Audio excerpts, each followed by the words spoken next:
오늘 저희 1월 시황 맞이해서 매번 저희 장재창 대표님께서 말씀해 주셨는데요. 오늘은 특별히 외부에서 어렵게 손님을 모셨습니다. 삼성자산운용의 고윤선 센터장님 모시고 올해 글로벌 매크로 시황에 대한 이야기를 들어보고요. 고윤선 센터장님 모시겠습니다. 반갑게 맞이해주시기 바랍니다. 안녕하십니까. 반갑습니다. 새해 들어서 되게 이제 주식시장이랑 이제 금융시장이 뜨거워서 고민도 많으시고 관심도 많으시고 걱정도 또 많으실 텐데 저희도 마찬가지인 것 같습니다.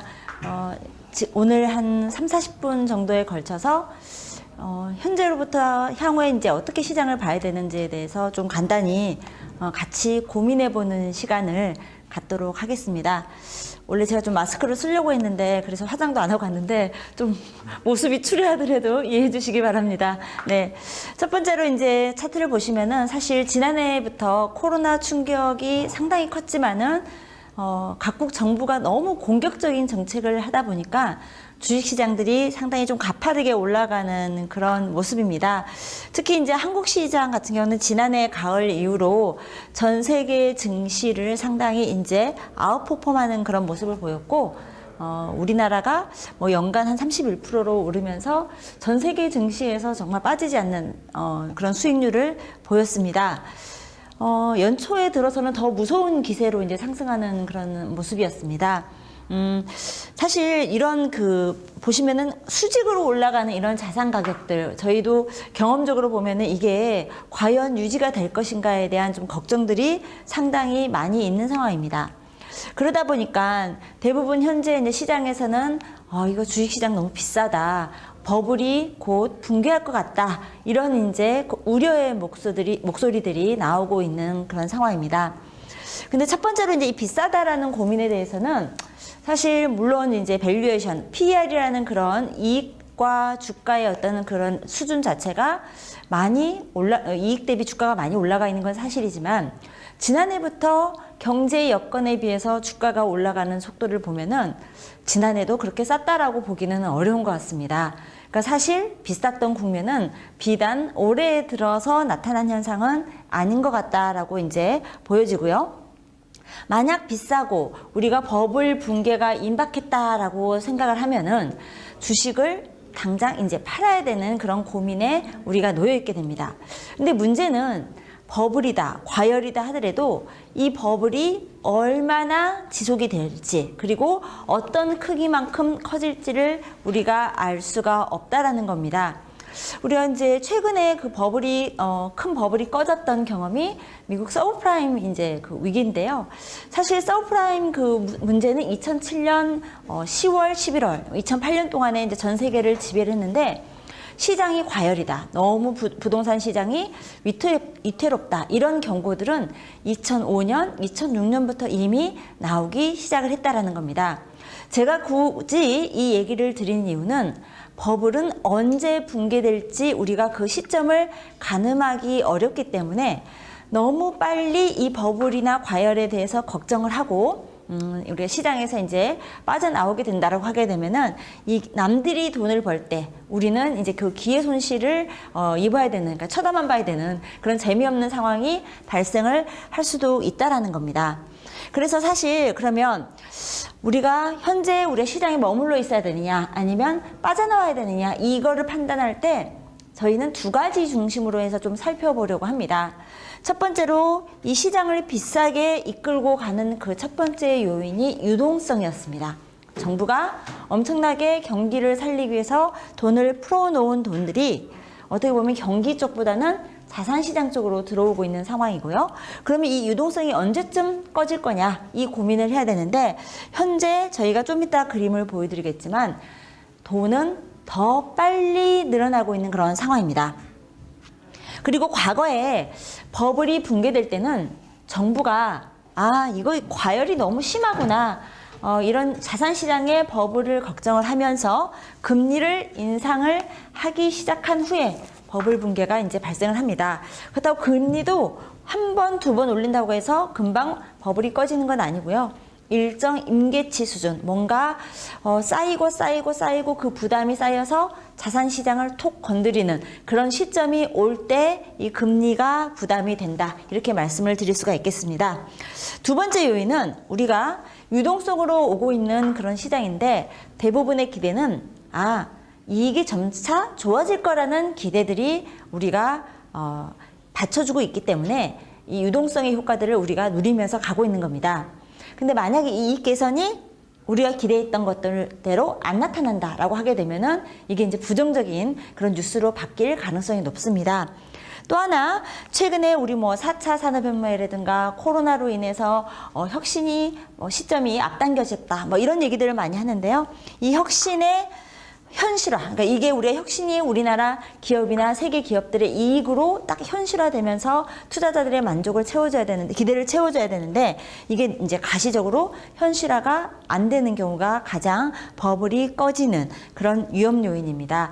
그래서 좀 이따 이제 그림들을 보여드리겠지만은 이러한 이제 두 가지 요인들, 유동성과 이익이 지금 현재 주식시장을 떠받들고 갈 거냐, 아니면은 이거는 더 이상 지탱하기 어려운 요인으로 작용할 거냐, 여기에 대해서 저희가 앞으로 좀 판단을 해보고자 합니다. 첫 번째로는 유동성입니다. 돈이 더 늘어날까라는 부분입니다. 여기 왼쪽에 있는 그림은요, 미국, 중국, 일본, 유럽, 그러니까 4개 주요 국가들의 중앙은행들이 경기를 살리기 위해서 풀어놓은 기본적인 돈입니다. 흔히 얘기하는 이제 중앙은행이 이제 돈을 풀어놓은 걸 자산이라고 하는데요. 그래서 이 왼쪽에 있는 그림을 보시면은 여기서 최근에 이 V자, 90도 각도로 이 돈이 늘어나는 게 보일 겁니다. 금융위기 이후로도 돈을 많이 풀긴 했지만 돈을 푸는 속도는 지금이 가장 빠른 상황이라고 보시면 되겠고, 앞서 제가 처음에 우리나라 주가나 세계 주가가 거의 수직 상승하는 걸 보고 이런 주가 상승이 과연 유지 가능한가, 이런 의구심을 갖는다고 말씀을 드렸는데, 첫 번째로 그런 주가 상승을 가능하게 했던 변수는 이렇게 수직으로 늘어나고 있는 중앙은행의 유동성 때문이다라고 보시면 되겠습니다. 그럼 이 중앙은행들이 풀어놓는 돈들이 회수가 될 거냐? 사실 미국이 금융위기 이후로 돈을 한번 회수하려고 했던 적이 2018년, 19년에 한번 있었다가 다시 경기가 안 좋아질 것 같으니까 돈을 풀겠다 쪽으로 선회를 하면서 코로나 발생하면서 급격히 늘어나는 이런 이제 상황을 전개가 되고 있는 상황입니다. 경기가 뚜렷하게 회복이 되고 코로나 충격에서 완전히 벗어나기 전까지는 저희가 생각할 때는 유동성은 중앙은행은 계속 풀고 나가지 않을까, 이렇게 판단을 하고 있습니다. 또 하나, 이제 중앙은행이 풀어놓은 돈에 더 가속해서 돈이 더해지고 있는 상황이 은행들의 기능이 정상화되고 있다는 겁니다. 여기 오른쪽 그림에서 한번 보시면요, 이 파란색은 중앙은행이 1차적으로 돈을 푸는 규모입니다. 금융위기 때 9천억 달러였던 연준의 자산이 2조, 4조 정도, 3조, 4조 정도까지 이제 올라가는 그런 상황에서요. 그 당시 서브프라임 위기 당시에는 미국의 금융기관들이 이제 가게에 돈을 빌려주고 떼인 상황이다 보니까 은행들이 은행의 북밸류가, 그러니까 가지고 있는 은행의 어떤 자산들이 많이 훼손되는 그런 상황들이 벌어졌습니다. 그러다 보니까 은행들이 내가 누구한테 돈을 빌려주고 하는 것들이 상당히 위험스러운 요인이었다는 거죠. 원래 돈의 기능은 중앙은행이 100을 풀어주면은 그 100이라는 돈을 가지고 금융기관들이 이 사람한테 대출도 해주고 기업들한테 대출도 해주고 전체 시중에 풀리는 돈은 200이 될 수도 있고 더 많이 대출을 하게 되면 300이 될 수도 있는 겁니다. 근데 금융위기 당시에는 은행들이 너무 상처가 내상이 깊어서 대출을 거의 하지를 않았습니다. 그러다 보니까 이제 중앙은행은 아무리 돈을 풀어도 경기가 안 사네 하면서 돈을 계속 푸는 현상들이 이제 발생을 했고요. 근데 15년 이후부터는 이제 은행들이 조금 이제 체력을 회복을 했습니다. 그래서 그동안에 상처 입었던 것들을 좀 어느 정도 다 치유하고 기능들을 이제 은행다운 기능들을 회복했던 시점들이 2016년, 17년부터 이제 조금씩 뚜렷해지고 있는 상황입니다. 그런데 연준이 돈을 한 번 더 풀었습니다. 이 돈을 베이스로 해서 은행들이 예전엔 100이었던 돈을 가지고 신용을 창출했다라고 하면은 이제는 100이 아니라 300인 돈을 가지고 신용 창출을 한다라고 생각을 하면은 엄청나게 많은 돈들이 풀릴 것이라는 걸 우리가 짐작할 수가 있을 겁니다. 이런 이제 결과물로 나온 게 이 왼쪽에 있는 미국의 통화 증가율입니다. 이 통화 증가율은 정부가 풀어놓은 돈 더하기 은행들이 신용 창출을 해서 여기저기 돈을 빌려주고 누군가가 돈을 빌려가서 전 그 미국 경제에 돌아다니고 있는 돈의 규모를 우리가 측정한 건데요. 이 그림을 보시면은 지금 현재 급격히 늘어나 있음을 알 수가 있습니다. 금융위기 당시 2010년 이후로 8, 9년 이후로 한 번도 보여지지 못했던 그런 통화 증가율이 나오고 있고요. 이거는 비단 미국에서만 나오고 있는 현상은 아니라는 겁니다. 영국, 유럽, 하다못해 장기 침체, 장기 불황의 대명사인 일본마저도 이 까만색 선을 보시면은 일본의 통화 증가율이 빠르게 늘어나고 있음을 알 수가 있습니다. 이게 전 세계적으로 돈들이 이제 많이 늘어나다 보니 이러한 것들이 이제 하나의 시장에 이제 많이 유입되는 계기인데, 문제는 원래는 이 돈들이 정부가 경기를 살리고자 해서 풀어놓은 돈들입니다. 근데 이 돈들이 보시면은 미국의 통화량은 금융위기 이후로 빠르게 늘어났지만 빨간색인데요. 거기에 따라서 GDP가 돈을 풀어놓은 것만큼 늘어났느냐? 그러지를 못했습니다. 까만색이 미국의 GDP가 늘어난 속도입니다. 돈을 풀어내는 속도에 비해서 성장이 되는 속도가 매우 더디었습니다. 그러다 보니까 정부는 경기가 잘 안 살아나니까 살아날 때까지 돈을 풀어야 된다라는 어떤 강박에 이제 사로잡혀진 거죠. 아직도 경기가 안 살아났네. 아직도 물가가 우리 목표하는 수준으로 못 왔네. 그럼 계속 완화적인 정책을 할 수밖에 없는 그런 상황입니다. 그러다 보니까 경기에 비해서 돈이 더 많이 풀리는 현상들이 발생을 했고요. 그러면 이 풀린 돈들은 경기 회복에 안 쓰였다라고 하게 되면 어디 갔느냐? 대부분 자산시장으로 유입이 됐다라는 것을 우리가 그림으로 확인을 할 수가 있습니다. 돈이 풀린 각도와 세계 주가라든가 부동산이 올라가는 이러한 이제 시장으로 돈들이 유입이 되면서, 원래는 과거 예를 들어서 금융위기 전에 보시면은 통화량과 GDP가 비슷한 속도로 올라갑니다.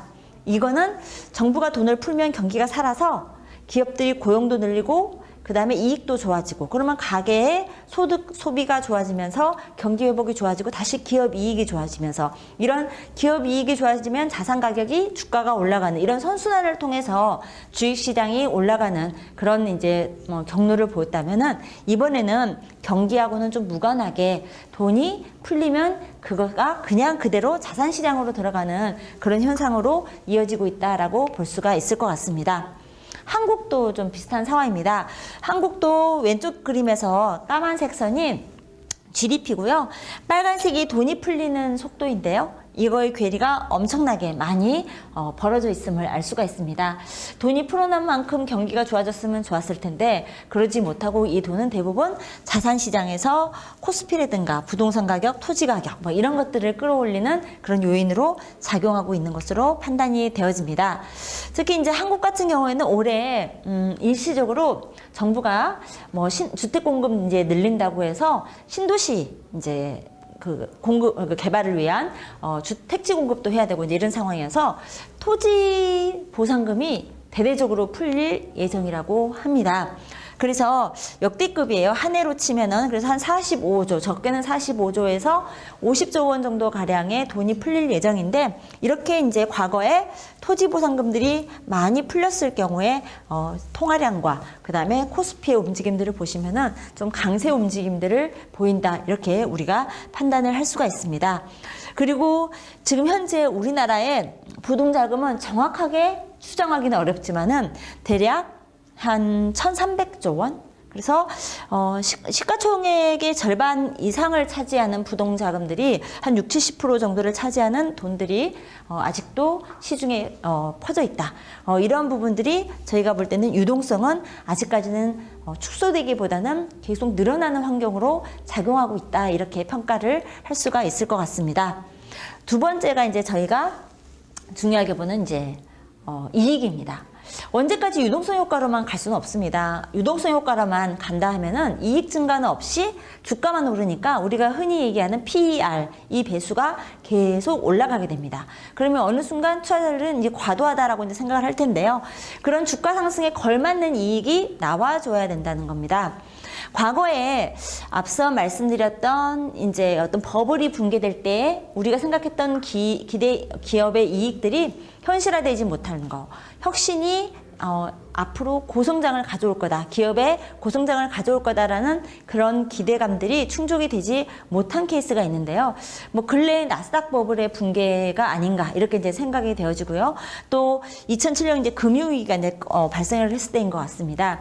나스닥 버블 때 같은 경우에는 우리가 이제 생각을 해보면은 거의 무에서 유를 창출했던 것 같아요. 끝에 닷컴만 붙으면 이제 다 이제 새로운 기업인 것처럼 이제 되는데, 이번 같은 경우에는 어떻게 보면은 정부가 주도하는 혁신도 있다. 환경 문제라든가, 그 다음에 4차 산업혁명. 이거는 이제 안 바꾸면은 우리 인류가 이제 거의 이제 멸망할 수도 있기 때문에 빨리 에너지를 다른 신재생 에너지로 이제 우리가 바꿔야 되고, 그러기 때문에 여러 가지 산업들이 부차적으로 빠르게 성장을 하고 있는 그런 상황입니다. 그래서 과거 어떤 나스닥 버블 때에 비해서는 이번 4차 산업혁명이라든가 그 다음에 이제 환경 에너지의 그 어떤 대전환, 이러한 부분들은 좀 더 좀 우리가 현실화될 수 있는 부분이 아닌가, 그리고 정부가 서포트를 하고 있는 부분이기 때문에 갑자기 어떤 기업이 공중분해 되거나 이러한 이제 리스크들은 좀 낮다라는 판단을 하고 있습니다.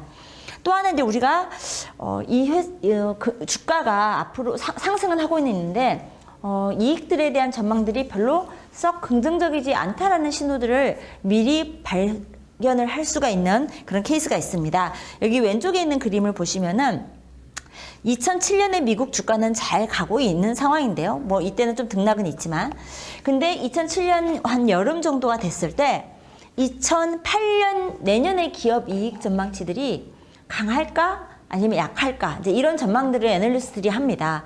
그런데 여기서 보시는 주황색 막대기는 애널리스트들이 이익 전망을 올리는 애널리스트 비율이 더 많아지면은요 50 이상에 있는 거고요. 아니다, 내년 이익 전망치가 내가 원래 예상했던 것보다는 좀 못 미칠 것 같아 라고 예상하는 사람들이 많아지게 되면은 이 막대기가 50 밑으로 내려가게 됩니다. 그러니까 2007년 여름에 그러면 이제 내년도 이익은 어떨까라는 고민을 할 때 내년도 이익은 썩 자신이 없어 라는 그런 이제 움직임들이 커지는 그런 단계에서 주식시장도 점차적으로 상승세가 끝나가는 걸 우리가 알 수가 있습니다.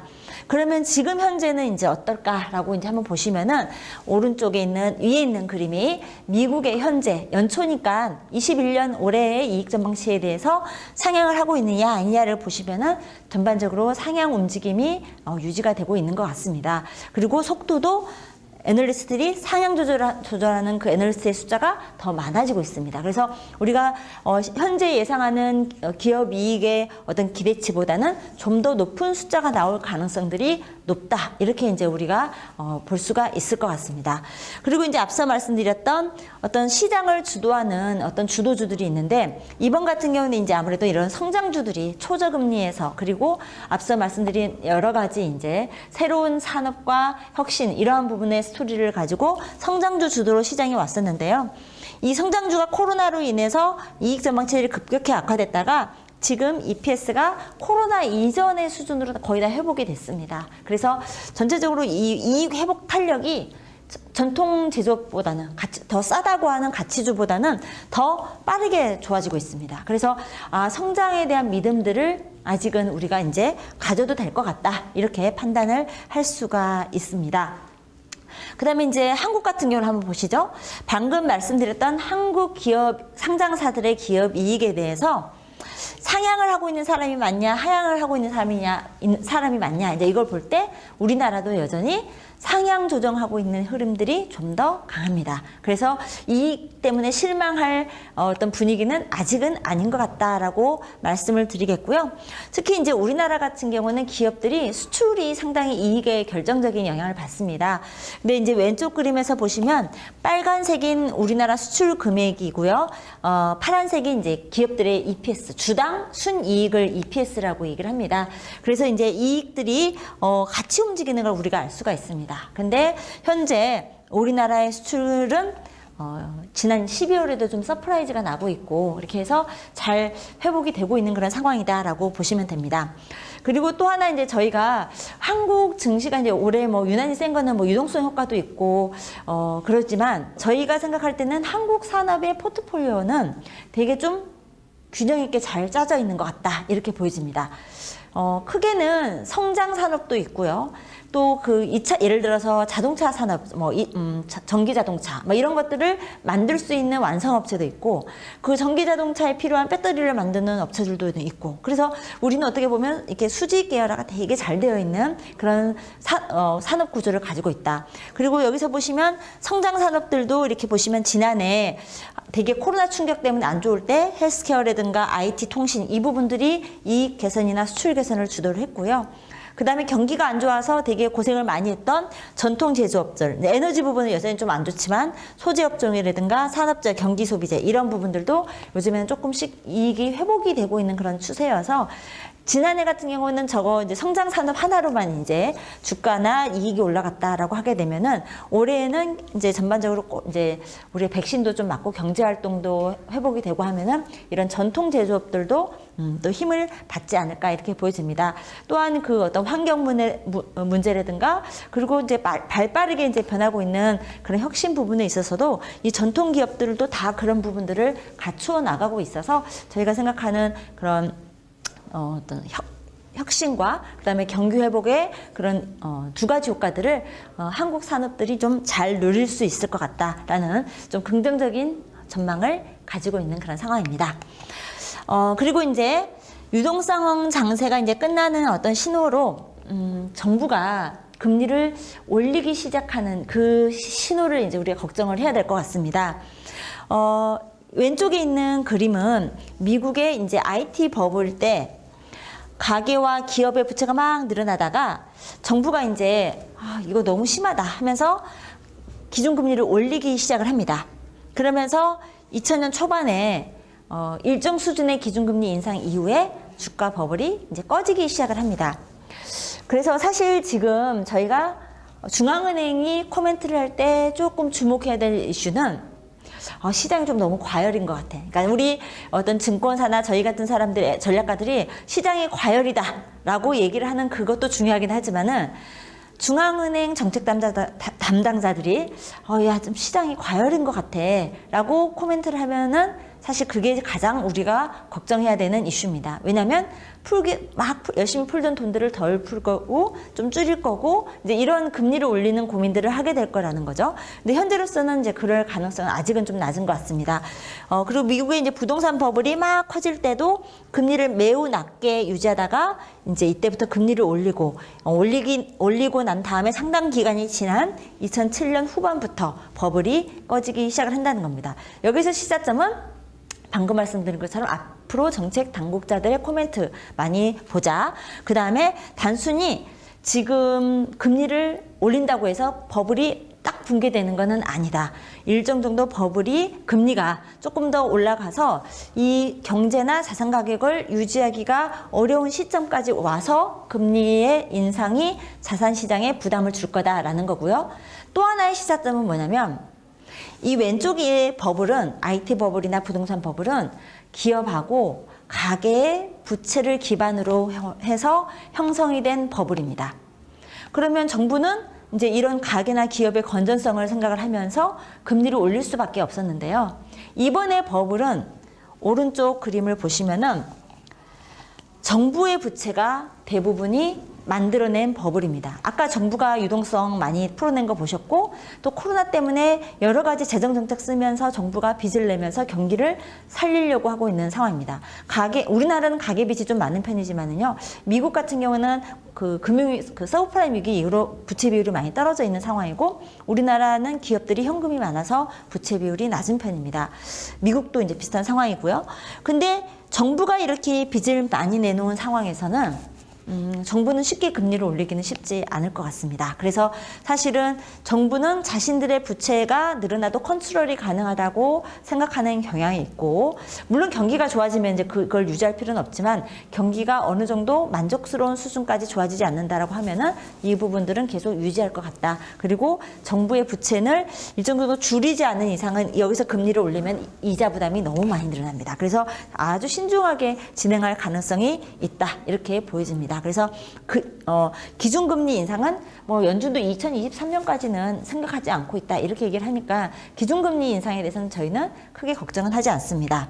다만 기준금리는 안 오른다 하더라도 시장의 금리는 오를 수 있습니다. 여기서 시장의 금리라는 거는 국채금리, 그러니까 정부가 이제 잡아놓은 정책기준금리에 뭐 3년짜리 국채금리, 10년짜리 국채금리가 결정이 되는데, 시장에서 결정하는 금리는 정부의 의지와 상관없이 투자자들이 나 경기가 좋아질 것 같아, 물가가 오를 것 같아 라고 하면 올라가는 게 일반적입니다. 그래서 사람들은 지금 최근에 미국의 국채금리가 1%를 넘어서고 1.3까지 한번 갔다가 내려왔는데요.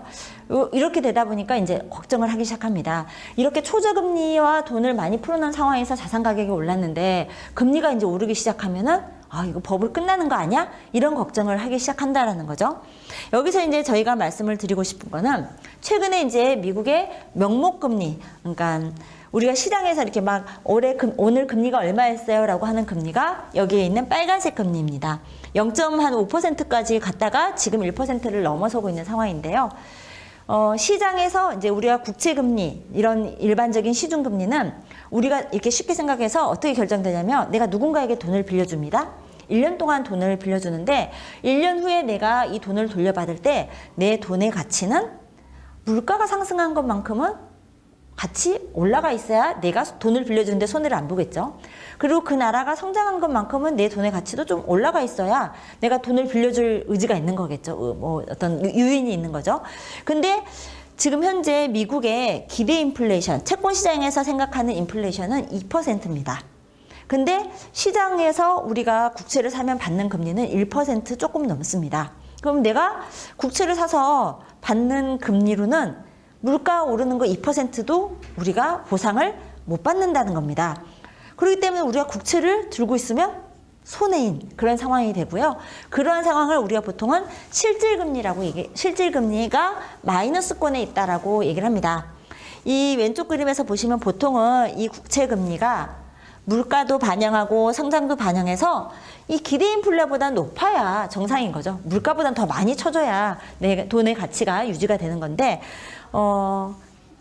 코로나 발생 이후로부터 이제 그때부터 이거 갭이 줄었고 지금은 아예 역전이 돼서 물가만큼도 돈을 우리가 채권 금리를 못 받는 겁니다. 그래서 이렇게 마이너스 실질금리면 누가 현금을 들고 있으려 하고 채권을 들고 있으려 하겠습니까? 그래서 이러한 돈들이 좀 더 위험한 자산으로 돈이 갈 수밖에 없는 그런 메커니즘이 형성이 되는 겁니다. 그래서 여기 이제 오늘 제 유튜브를 좀 이제 보시는 분들에게 시장에서는 아마 요것만 볼 겁니다. 1%, 뭐 1.5, 뭐 이렇게 간다라고만 사람들은 생각을 할 텐데, 좀 더 제 생각에는 좀 더 중요한 거는 이 기대 인플레에 비해서 명목금리가 훨씬 많이 올라서 이제는 이제 국채를 들고 있는 게 유리해진다라고 하게 되면은 사람들이 이제 주식보다는 채권을 사려고 할 텐데요. 그거는 이제 곧 이 미국의 실질금리가 플러스권으로 돌아선다는 건데, 금융위기 이후로 사실 미국의 실질금리가 정말 드라마틱하게 뭐 0.5, 1% 이상으로 오른 적이 별로 없는 것 같습니다. 그래서 저희가 생각할 때는 지금은 오히려 미국 금리가 이렇게 올랐지만 기대 인플레가 더 많이 올라서 실질 금리가 더 낮아지고 있는 상황이어서 저희가 좀 우리가 시장에서 보는 금리 1%에서 1.3으로 갔다 이런 뉴스에만 너무 자극이 돼서 주식을 냈다 팔아버렸다. 네, 이러면은 약간은 우리가 시장의 본질적인 그런 자금의 성격을 조금 놓치고 있을 수도 있다. 이렇게 해서 저희가 조금 실질금리도 같이 보자. 이렇게 이제 생각을 하고 있습니다. 그래서 만약에 이제 실질금리가 좀 더 많이 올라가는 상황이면은 시장에 부담이 될 것 같다. 이렇게 보고 있고요. 그리고 또 하나 이제 여기서 보시면 많은 분들이 금리가 이제 오르면 아이고 주식시장 큰일 났다 이런 얘기들을 많이 하는데요. 과거에 미국의 여기는 이제 명목금리입니다. 금리가 이게 파란색입니다. 파란색 금리가 빠지다가 이렇게 올라갈 때 지금과 같은 비슷한 상황이죠. 그 당시에 주가를 보시면은 그리면 대부분이 주가가 올라가는 그런 시기입니다. 금리는 아무 때나 이렇게 올라가는 게 아니라 경기가 좋아질 것 같고 그 다음에 물가가 조금 이제 살아날 것 같고 이래야 금리가 올라가는 거죠. 돈을 빌리는 사람도 그냥 높은 금리를 쳐주진 않을 거 아닙니까? 내가 뭐 이 돈을 빌려서 어디든가 투자를 해서 뭐 성장도 좋아지고 내가 이익도 많이 벌고 해야 이게 이제 그 금리가 올라가는 거니까요. 그래서 성장이나 물가에 대한 기대가 좋을 때 이렇게 시장 금리가 올라가고요. 그러면 기업의 이익도 좋아지는 시기입니다. 그래서 주가도 같이 올라갑니다. 그런데 이제 일정 시점이 되면은 금리가 계속 올라간다고 해서 주가가 계속 올라가지는 않을 겁니다. 금리가 어떤 레벨에 오면은 주식시장이나 경제활동이 부담을 느끼는 그런 시기가 온다는 거죠. 1%에서 1.5 오르는 거, 그리고 1.5에서 2% 오를 때는 괜찮았는데 이게 이제 3에서 4 이렇게 가는 경우에는 그때 금리 상승은 서서히 주식시장과 경제에 이제 부담이 되는 그런 상황이 온다는 겁니다. 그러면 지금은 보시면 이제 금리가 올라가고는 있고 이제 주가가 이제 같이 올라가는데 어느 정도의 금리가 되면은 이 주가가 부담이 될까? 여기에 대해서 다들 이제 고민을 하고 있는 상황입니다. 저희도 이제 마찬가지고요. 흔히 이제 예를 들어서 주식에서 우리가 기대하는 수익률이 뭐 지난해는 30%였지만 올해 좀 작게 봐서 한 10% 정도. 근데 금리가 1%에서 올라서 2% 정도 됐다. 그러면 사람들은 야, 2% 먹자고 내가 주식에서 얻을 수 있는 기대 수익률 10%를 포기하겠어? 이렇게 이제 생각을 하게 될 겁니다. 근데 만약에 주식시장에서 기대할 수 있는 수익률이 처음에는 10%였는데 이게 이제 5%로 떨어졌어요. 잘 못 오를 것 같은 거예요, 주가가. 그래서 5% 정도의 기대 수익에서 채권은 2%가 됐고 3%가 올라간다. 그러면은 채권은 떼일 염려 없이 3%, 2% 받는 건데 주식은 위험을 잔뜩 안고 5% 갖는다. 이렇게 생각하면 사람들이 점점 야, 주식 꼭 해야 돼? 이렇게 생각하는 사람들이 늘어나게 될 겁니다. 그래서 우리가 어떤 금리가 주식시장에 부담이 되느냐 이거를 판단을 할 때 조금 어려운 말일 것 같긴 한데요. 주식시장의 기대 수익률과 국채 금리의 차이를 저희가 어닝스 일드 갭이라는 미국 용어로 이제 쓰고 있는데 이거는 방금 제가 말씀드렸던 국채를 들고 있는 게 유리하냐 주식을 들고 있는 게 유리하냐 요거를 가지고 이제 비교를 하는 그런 차원이다라고 보시면 되겠습니다. 이 회색 막대기가 위에 있을 때는 국채 금리보다는 주식의 기대 수익률이 더 높은 국면이기 때문에 주식을 들고 가는 게 유리하다. 반대로 얘가 줄어들거나 마이너스로 이제 떨어질 때는 채권 금리가 더 높다. 주식의 어떤 수익률보다 채권에서 얻을 수 있는 기대 수익률이 더 높다. 이렇게 보는 겁니다. 과거에 실제로 얘네들이 조금 이렇게 줄어들 때 주식시장은 별로 재미가 없는 그런 모습을 보입니다. 이때도 마이너스로 전환이 되고 난 이후에도 주가는 한참 오르지만 이게 이제 버블이겠죠. 어떻게 보면. 주식의 기대 수익률은 채권보다 낮은데도 주가는 그때 계속 올라갔어요. 뭔가 그 당시에 막 꿈을 이렇게 불러넣는 그런 스토리들이 있었겠죠. 나스닥 버블 때네요. 아무튼. 그래서 이제 이게 갭이 점점점 더 확산이 되면서 국채를 보유하고 있는 게 훨씬 더 유리해지는 국면에서 결국에는 주식시장의 버블이 깨지는 그런 경험들이 있습니다. 또 다른 경험들을 보시면 2003년 이후에 보시면은 국채 금리하고 주식의 기대 수익률이 조금 많이 한 100bp 정도, 150bp 정도 떨어지고 200bp 정도 이때 막 늘어났다가 200bp 정도로 줄어들 때 주식시장이 조금 변동성이 커지는 이런 정도의 모습을 보입니다. 그래서 이제 우리가 정확하게 예측은 할 수는 없지만 저 갭이 많이 줄어들면 줄어들수록 시장에서는 주식시장에는 불리하구나라고 알 수가 있습니다. 그러면 주식에서 생각할 수 있는 기대 수익률은 그냥 내 맘대로 올해 10% 오를 거야 이렇게 측정하는 건 좀 불합리하지 않겠습니까? 그래서 우리가 주식시장에서 얻을 수 있는 기대 수익률을 어떻게 계산하느냐면요. 우리 퍼라는 지표는 많이 알고 있을 겁니다. 우리 뭐 지금 코스피 밸류에이션이 뭐 역사상 최고치 그래서 13배, 14배 이렇게 하는데요. 이 밸류에이션 퍼가 높을수록 그러면 앞으로 이익에 비해서 주가가 많이 올랐기 때문에 주식시장에서 기대할 수 있는 수익률은 줄어들게 됩니다. 그래서 주식시장의 기대 수익률은요. 퍼의 역수로 생각을 하시면 됩니다. 그래서 우리나라 지금 퍼가 14배다 이러면 100 나누기 14 이렇게 하시면 되고요. 지금 미국의 퍼가 20배다 그러면 100 나누기 20을 하면 주식시장의 기대 수익률은 5%가 됩니다. 그래서 지금 미국 시장에서의 기대 수익률은 현재 퍼가 미국이 23배입니다. 그러니까 100 나누기 23 하면은 미국 주식시장에서는 이대로의 이익을 가지고 현재의 주가를 가지고 기대할 수 있는 수익률은 4.4% 정도가 된다라는 계산이 나옵니다. 미국 현재 국채 금리가 1.2입니다. 그래서 얘와 얘의 차이는 3.15 정도. 과거에 한 150bp 정도로 저 갭이 줄어들 때 주가가 빠졌던 거 그리고 역전이 됐을 때 주가가 빠졌다고 생각하면 아직까지는 300bp 정도면은 그래도 옛날에 비해서 많이 줄었어요. 주식을 위험을 갖는 대신에 내가 추가적으로 얻는 수익이 300bp밖에 안 되니까 조금 사람들은 이제 신중해지는 그런 단계에 올 거다라고 보여집니다. 그래서 저희가 잘 모르겠어요. 솔직히 언제 어느 정도의 금리가 되면 시장이 타격을 받을지는 모르겠으나 국채 금리가 현재 1.3, 1.5, 2.0 이렇게 간다라고 생각을 하고요. 주식시장의 밸류에이션이 지금 더 이상 주가도 고만고만 움직이고 이익도 예상대로 그대로 움직이면 밸류에이션은 지금 23배에서 그대로 있을 겁니다.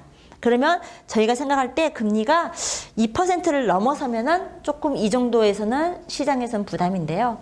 만약에 주가가 이익은 고만고만한데 주가만 더 많이 올랐어요. 그러면 밸류에이션이 더 높아지겠죠. 그러면 이게 25배, 30배가 되고 주식시장에서 기대할 수 있는 수익률은 4%하고 3%로 떨어질 겁니다. 그러면은 더 낮은 금리에서도 주식시장은 매력도가 떨어지게 될 수가 있다라는 겁니다. 그래서 이제 현재 밸류에이션 상에서는 한 2% 이상, 만약에 이익은 별로인데 주가만 계속 올라서 과열이 더 심해지면 저희가 생각할 때는 1.5 그리고 30배다. 만약 미국의 퍼가 그러면 현재의 주가에서도 금리에서도 되게 시장은 안 좋은 거다. 이렇게 이제 보시면 될 것 같습니다. 그래서 이거는 딱 도식적으로 몇 퍼센트 금리다라고 말씀을 드리기는 어렵지만 이 도식을 이용해서 더 비싸지면 더 낮은 금리에서도 예민해지고요. 조금 밸류에이션은 더 많이 크게 안 높아진다라고 하게 되면 2% 정도 이상의 금리에서는 주식시장은 좀 감내할 수 있지 않을까 이런 정도로 저희가 러프하게 계산을 하고 있는 그런 상황입니다. 그래서 이거는 투자를 결정하실 때 좀 참고할 수 있는 정도로 저희가 한번 작성을 해봤습니다. 네, 여기까지가 이제 저희가 준비한 자료이고요. 그래서 결론적으로 뭐 유동성은 지금 정부 주도로는 크게 줄일 가능성은 없는 것 같다. 그 다음에 문제가 시중금리가 그러면 올라가면 어떡하느냐라는 건데 시중금리도 연준은 안 오르게 할 방법이 있습니다. 시중금리가 연준이 생각하는 뭐 여기 기준에서 뭐 예를 들어서 1.5 정도가 연준이 생각할 때는 경기와 자산시장에 좋을 것 같아 라고 하는 수준이라고 하면은요. 연준은 국채 매입을 해가지고 시장금리가 오를 때마다 국채를 사버리면 금리가 떨어집니다. 그렇게 해서 앞서 보셨던 그 명목금리를 계속 낮게 유지하고 기대 인플레는 끌어올려서 실질금리를 마이너스로 낮추는 이런 정책을 할 것 같습니다. 왜 이 정책을 하냐면요. 그래야 자기들이 가지고 있는 부채의 어떤 부담이 정부의 부담이 줄어들게 되기 때문입니다. 그런 일석이조의 효과가 있습니다. 그래서 정부 부채에 대한 부담들도 줄이고 경기 회복에 대한 그런 기대감들도 가져올 수가 있어서 이런 낮은 금리 정책은 계속 이어질 것 같다. 그리고 이익 부분도 아직까지는 이게 이제 물론 뭐 다음 달, 그 다음 달의 분기에는 또 이게 바뀔 수는 있지만 현재로서는 올해의 이익에 대한 어떤 전망치들은 뭐 경기 회복도 있고 그리고 혁신들 그리고 바이든 정권 하에서의 그리고 이제 모든 국가들이 그걸 협심해서 지금 이 환경 문제에 대처하고 있는 그런 부분들이 있어서 과거의 뭐 환경 문제에 비해서는 지금 현재는 현실화될 가능성이 되게 많이 높아져 있어서 이익 충격은 조금 제한적일 것 같다 이렇게 판단을 하고 있습니다. 그래서 비싸고 과열이다라는 우려는 있긴 하지만 지금은 어쩔 수 없는 것 같다. 풀어놓는 돈이 너무 많고 그래서 조금 지난해보다는 수익에 대한 기대는 좀 낮추지만은 그냥 상승 기조, 이건 가격 조정 좀 받고 기간 조정 좀 받으면서 상승 기조는 이어가지 않을까 이렇게 판단을 하고 있습니다. 네, 이상입니다.